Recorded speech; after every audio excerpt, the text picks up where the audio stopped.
Bonsoir et bienvenue à tous pour une nouvelle vidéo. On continue bien sûr le polynôme du second degré. Aujourd'hui on a un exercice qui va regrouper toutes les notions qu'on avait vues dans les vidéos précédentes et on a quelques questions intéressantes que l'on va travailler ensemble. Très bien, alors on commence avec le 85. Je vous invite à travailler le 84 qui lui ressemble un petit peu avec des questions en moins. On commence. Alors, première des choses, on considère la fonction f définie sur R par f de x est égal à 2 facteur de x moins 6 facteur de x moins 2. On note C sa courbe représentative dans un repère du point. Très bien. Alors, avant de commencer juste les questions, je m'arrête sur f de x et je remarque qu'elle est sous une forme factorisée. Très bien, je remarque qu'elle est sous une forme factorisée. Donc, je prévois un petit peu dans l'exercice qu'on va me demander forcément la forme développée. On va me demander également la forme canonique et on s'attend à d'autres questions. On commence. Alors, première question, on me demande de montrer que f de x est égal à 2x au carré moins 16x plus 24. Je remarque, comme je vous l'avais dit, que cette forme-là est une forme développée. Donc tout simplement, je prends f de x et je la développe. On commence. Donc, f de x est égal à 2 facteur de x moins 6 facteur de x moins 2. Très bien. Alors, ici, je n'ai pas d'identité remarquable, j'ai juste une distribution. Donc qu'est-ce que je vais faire? Je vais distribuer le 2 ici. Je commence. Donc ça me fait 2 fois x, ça me fait 2x. 2 fois moins 6, ça fait moins 12. Je vais faire ma parenthèse. Et je continue ma distribution. Très bien. Alors là, ça va me faire 2 fois x, 2x fois moins 2, moins 12 fois x, et moins 12 fois 2. Très bien. Donc 2x fois 2, ça fait 2x carré. 2x carré fois moins 2, ça fait moins 4x. Moins 12 fois x, ça fait moins 12x. Et moins 12 fois moins 2, ça fait plus 24. Je réarrange une dernière fois. Donc le carré, il est tout seul. Ça fait 2x moins 2x carré. Moins 4x moins 12, ça fait moins 16x. Et ça me fait à ce niveau-là plus 24. Donc voici la forme développée de f de x. Et on remarque qu'elle est exactement égale à l'expression que nous avait donnée dans l'exercice, qu'on nous avait demandé de trouver. Et lorsqu'on vous demande de montrer, faites attention, ça veut dire que vous devez obligatoirement trouver la même forme. Très bien. Je passe à la deuxième question. On me demande la forme canonique. Très bien. Je rappelle rapidement la forme canonique. Elle est égale à a, x moins alpha au carré plus bêta. Très bien. Avant de commencer, j'identifie le a, qui est égal à 2, c'est le coefficient de x carré. J'identifie le b, qui est égal à moins 16, c'est le coefficient de x. Et j'identifie le c, qui est le coefficient toujours tout seul. Donc c est égal à 20. J'y vais. Je sais que alpha est égal à moins b sur 2a. Je remplace. B est égal à moins 16, donc ça fait moins 16, ça fait plus 16. 2 fois a, 2 fois 2, ça fait 4. 16 sur 4, ça fait 4. Voici alpha. Qu'est-ce que représente bêta? Bêta représente l'image de alpha, f de alpha. Très bien. Donc, je n'ai qu'à remplacer x par 4. On y va. Donc, ça me fait 2 fois 4 au carré, moins 16 fois 4, plus 24. Très bien. Je sais que 4 au carré, ça fait 16. 2 fois 4, 2 fois 16, pardon, ça me fait 32. Moins 16 fois 4, donc 4 fois 10, ça fait 40. 4 fois 6, ça fait 24. Très bien. Donc 40 plus 24, ça me fait moins 64 plus 24. Très bien. J'arrange ça une dernière fois, ça me fait moins 8. Très bien. Donc bêta est égal à moins 8. J'écris maintenant ma forme canonique en remplaçant le A, le alpha et le bêta. Le A, il est égal à 2, donc ça me fait 2.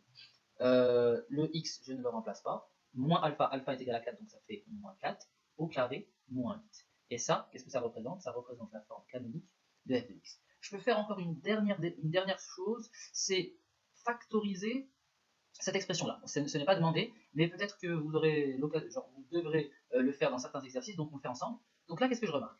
Première des choses, j'ai un 2 ici, 2 fois quelque chose, et là j'ai 8. Je sais que 8 c'est 2 fois 4. Donc je peux en fait factoriser par 2. Et ça me donne au final 2 facteur de x moins 4 au carré moins 4. À quoi ça ressemble ça?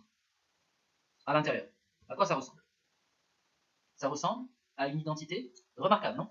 Ça ressemble à une identité remarquable. Donc, la troisième plus particulièrement, a au carré moins b au carré. Je réécris juste ça proprement. Ça me fait 2 facteur de x moins 4 au carré moins 2 au carré. Très bien, je continue. Donc ça me fait a au carré moins b au carré. A carré moins b carré, ça me donne a plus b, a moins b. Très bien, donc j'y vais. ça me fait 2 facteur de x moins 4 plus 2 facteur de x moins 4 moins 2. Au final, ça me donne 2 x moins 2 x moins 6. Très bien. Est-ce que ce qu'on vient de trouver, c'est quoi? C'est la forme factorisée de f de x. Est-ce que ça ne ressemble pas à ce qu'on nous avait donné au départ? Effectivement, si. Et si on peut rajouter une précision, qu'est-ce que va représenter 2 et 6? Je vous laisse me le dire juste après. Ensuite, on passe à la troisième question. On me demande, en utilisant la forme la plus adaptée, déterminer les coordonnées des points d'intersection de C avec les axes du repère. S est le point de C d'abscisse 4. Quelle est son ordonnée? Ça veut dire qu'on me demande tout simplement de déterminer l'image de 4.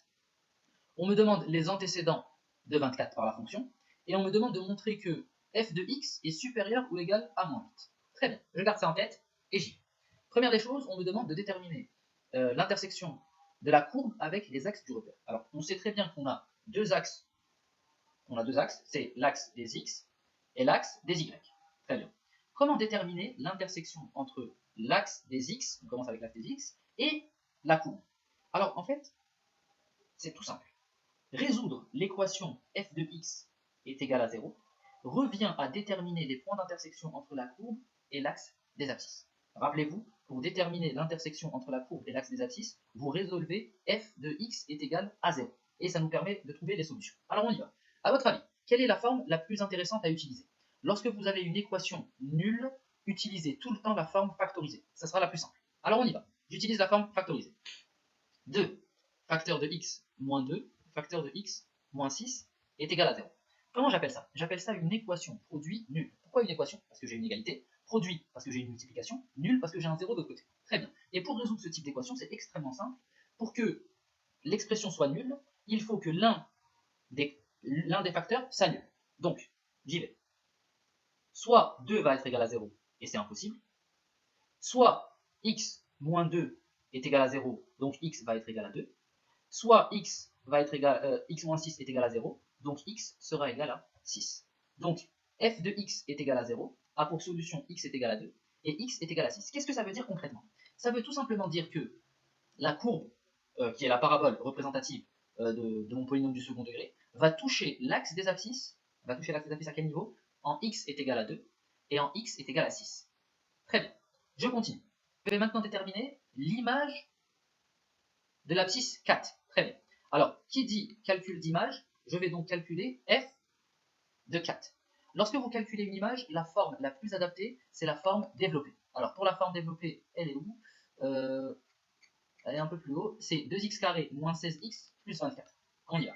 Donc, ça me fait 2x carré moins 16x plus 24. Qu'est-ce qu'il me reste à faire? Je remplace par 4 uniquement. Donc, ça me fait 2, 4 au carré, moins 16 fois 4, plus 24. Est-ce que je n'avais pas déjà calculé dans la question précédente?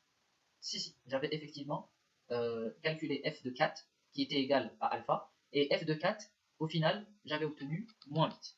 Donc, ici, qu'est-ce que ça me donne? Ça me donne moins 8. J'encadre mon résultat. Je continue. Déterminer les antécédents de 24. Alors, pour déterminer les antécédents à travers une fonction f, je dois toujours résoudre une équation. Quelle équation je dois résoudre? Je dois résoudre f de x est égal à 24. Rappelez-vous une chose, lorsque je calcule une image, je remplace x par la valeur qu'on m'a donnée, et lorsque je calcule un antécédent, on m'a donné forcément quoi? On m'a donné forcément une image. Donc, f de x qui représente une image devra être égal à 24. Donc mon but c'est de chercher quoi ici? C'est de chercher l'antécédent, x. Donc tout simplement, à votre avis, quelle est la formule la plus adaptée, la forme la plus adaptée à utiliser? Alors je vous conseille de regarder le numéro suivant, c'est 24. Je dois chercher dans les trois formes, que ce soit dans la forme développée, que ce soit dans la forme factorisée ou la forme canonique, un 24. Alors, est-ce que dans la forme factorisée, j'ai un 24? J'en ai pas. Très bien. Est-ce que dans la forme canonique, elle est où la forme canonique? Elle est là. Est-ce que dans la forme canonique, j'ai un 24? Non, j'ai 2, j'ai un 4 et j'ai un 8. Très bien. Je regarde la forme développée. Ah, très bien. Dans la forme développée, j'ai un 24 ici. Vous allez voir comment ça va être facile de résoudre cette équation. Donc, on a dit qu'on allait utiliser cette fois-ci la forme développée. J'écris donc 2x au carré moins 16x plus 24 est égal à 24. Et là, regardez, j'ai un 24 à ce niveau-là et j'ai un 24 à ce niveau-là. Ça va me donner quoi? Ça va me donner 2x carré moins 16 est égal à 24 moins 24. Et vous voyez que les deux 24 vont s'annuler. C'est pour ça que je cherchais un 24 quelque part. Comme ça, je sais qu'ils vont s'annuler automatiquement. Qu'est-ce qu'il me reste? Il me reste donc 2x carré moins 16 est égal à 0. Moins 16x, pardon. Très bien. Je continue. Alors, quand vous avez ce type d'équation, elles sont très très simples à résoudre. Parce que qu'est-ce que vous avez ici? Vous avez 2x au carré moins 16x au carré. Qu'est-ce que je fais? J'essaye toujours de factoriser. Vous avez un x carré ici, et j'ai un x à ce niveau-là. Donc je vais forcément factoriser par x. Qu'est-ce que ça va me donner? Si je factorise par x, quand j'enlève x à 2x carré, il me reste 2x. Lorsque j'enlève x à moins 16x, il me reste moins 16. Et je retombe sur quoi? Je retombe sur x facteur de 2x moins 16 est égal à 0. Donc, c'est ce qu'on appelle une équation produit nul. Parce que, équation égalité ici, produit, j'ai une multiplication, nul parce que j'ai un 0. Donc tout simplement, on vient de le faire tout en haut, soit x va être égal à 0, soit 2x moins 16 est égal à 0. Donc x va être égal à quoi? Il va être égal à 16 sur 2, ça va être égal à 8. Donc, je mets mes solutions. Je dis donc que les antécédents de 24, traduits par l'équation f de x est égal à 24, ont pour solution 0 et 8. Très bien. Je continue encore. Tout à l'heure, j'avais trouvé l'intersection entre la courbe et l'axe des abscisses, mais je n'avais pas fait le deuxième axe. Le deuxième axe, c'est quoi? C'est l'axe des ordonnées. Comment déterminer l'intersection entre la courbe et l'axe des ordonnées? Alors, c'est encore plus simple. Parce que si vous vous situez sur les ordonnées, si je suis sur les ordonnées, quelle est la particularité de tous les points se situant sur l'ordonnée? Alors, très simplement, tous ces points-là ont pour x est égal à 0. Un point situé sur l'ordonnée a pour x 0. Donc qu'est-ce que je vais faire tout simplement? Je vais remplacer, je vais calculer f de 0. Je répète, pour déterminer l'intersection entre l'axe des ordonnées et votre parabole ou votre fonction de manière générale, vous calculez f de 0. Très bien. Alors, voici ma fonction. Je remplace x par 0. Donc ça me fait 2 fois 0 au carré, moins 16 fois 0, plus 24. J'arrange un petit peu tout ça. Ça me donne 0, ça me donne 0, il me reste donc 24. Donc f de 0 est égal à 24. Ça veut dire que pour x est égal à 0, mon image sera égale à 24. Je continue. Montrer que pour tout réel x, f de x est supérieur, strictement supérieur ou égal, pardon. F de x est supérieur ou égal à moins 8. Très bien. Alors, je vais répondre à cette question de manière très très facile. Je veux montrer que f de x est supérieur ou égal à moins 8. Très bien. Ça veut dire que toutes les images de la fonction seront supérieures à moins 8. Très bien. Je me rappelle une chose. J'avais déterminé tout à l'heure alpha et bêta. Qu'est-ce que représente alpha et bêta pour une parabole? On avait dit hier dans la vidéo que alpha et bêta représentaient les coordonnées du sommet de la parabole. Ça peut être un maximum, ça peut être un minimum, on va le voir tout de suite. Donc je savais que alpha est égal à 4 et je sais que bêta est égal à moins 8. Donc le sommet de la parabole, c'est le point 4 moins 8. Parfait. Maintenant, qu'est-ce que je dois savoir? Je veux que f de x soit supérieur ou égal à moins 8. Très bien. Donc le point moins 8, qu'est-ce qu'il va représenter? Il va représenter un minimum. Je vais le prouver. Alors, comment savoir si votre courbe, si votre parabole est convexe ou concave? On avait dit quoi hier? On avait dit que si A était positif, donc la courbe allait être souriante, convexe, et si le A était négatif, la courbe elle allait être mécontente, donc concave. Alors, je regarde maintenant le A. Je sais que le A, le coefficient de x carré, il est positif. Donc je serai forcément comment? Je serai forcément souriant, donc convexe. Si ma courbe est souriante, qu'est-ce qu'elle possède à ce niveau-là? Regardez, elle possède donc un minimum. Et regardez toutes les autres valeurs. Elles sont comment? Elles sont plus grandes que le minimum, forcément. Donc qu'est-ce que je vais dire? Je vais dire que, puisque A est supérieur à 0, la courbe est donc convexe, décroissante, puis croissante. Et elle admet comme minimum moins 8. Elle admet comme minimum moins 8. Donc qu'est-ce que je peux conclure? Je peux conclure que f de x sera tout le temps supérieur ou égal à moins 8. Très bien. Vous avez votre justification. Alors, je termine avec une dernière question que je vous rajoute. C'est, on va essayer de représenter, grosso modo, l'allure de f de x. Très bien. Quels sont les 4 points importants que l'on va utiliser? Première des choses que vous devez utiliser, c'est l'intersection entre votre courbe, votre parabole, et l'axe des abscisses. Comment on avait déterminé l'intersection entre la courbe et l'axe des abscisses? C'était en résolvant f de x est égal à 0. Quelle valeur avons-nous trouvé? Nous avons trouvé la valeur de x est égal à 2, et on avait trouvé x est égal à 2, et x est égal à 6. Donc qu'est-ce que je vais faire? J'ai dit que c'était les intersections entre la courbe et l'axe des abscisses, donc les points se situeront sur l'axe des abscisses. Très bien. Donc, x est égal à 2, on va dire qu'il est à peu près à ce niveau-là. X est égal à 6, on va dire qu'il est à peu près à ce niveau-là. Très bien. Je continue. Quel est le deuxième point important? C'est le sommet. Tout simplement, c'est le sommet. Donc, le sommet, on avait dit que ses coordonnées, c'était 4 moins 8. Donc, 4, c'est à peu près à ce niveau-là. C'est à peu près à ce niveau-là. Et le moins 8, on va considérer qu'il est ici. Très bien. Je termine. Voici donc le sommet de ma courbe. Très bien. Il me reste donc l'intersection entre la courbe et l'axe des ordonnées. J'avais calculé tout à l'heure f de 0 est égal à 24. Donc, l'intersection entre la courbe et l'axe des ordonnées, le point se situera donc sur l'axe des ordonnées. Je mets à peu près le point ici. Et je vais tracer l'allure de ma courbe. Ma courbe, je sais aussi également qu'elle est comment? Qu'elle est souriante, donc elle est décroissante jusqu'au minimum, puis croissante. Qu'est-ce que je fais? Ben, je descends tout doucement. Voilà. Et c'est réglé. Voici l'allure de votre courbe. Alors bien sûr, il faudra quelques autres points ici et ici pour qu'elle soit plus complète, mais sinon, juste comme ça, vous avez l'intersection avec l'axe des ordonnées, vous avez l'intersection avec l'axe des abscisses, et vous avez votre sommet. Et vous avez bien sûr le signe de A. Avec ces 4 éléments-là, vous pouvez déterminer l'allure de votre courbe. Très bien. Je vous remercie pour votre attention.